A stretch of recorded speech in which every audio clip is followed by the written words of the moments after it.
सरस्वती मैया तोर भरोसा,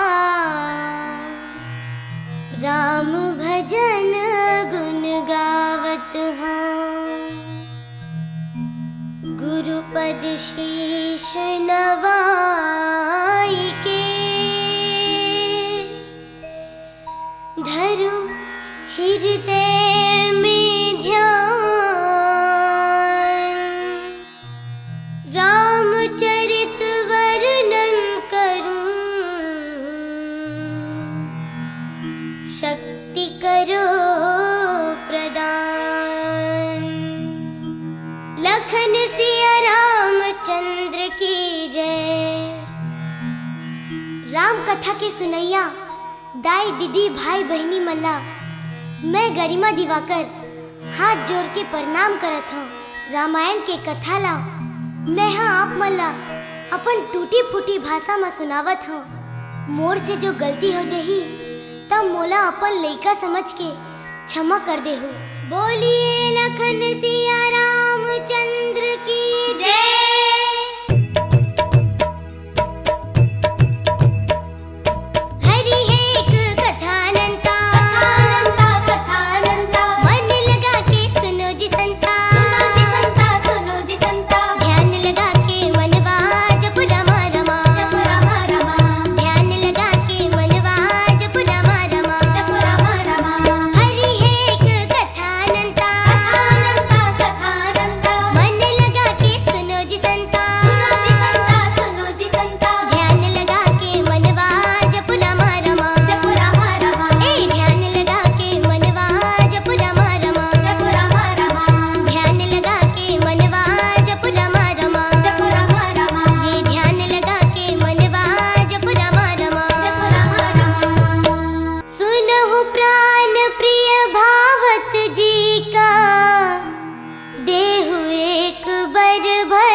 बहुनाथ मनोरथ मोरी।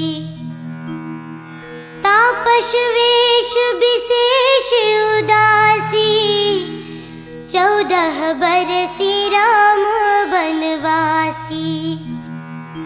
सुनि मृदु बचन भूप ही अशोकु, शशि कर छुवत बिकल जिमि कोकु।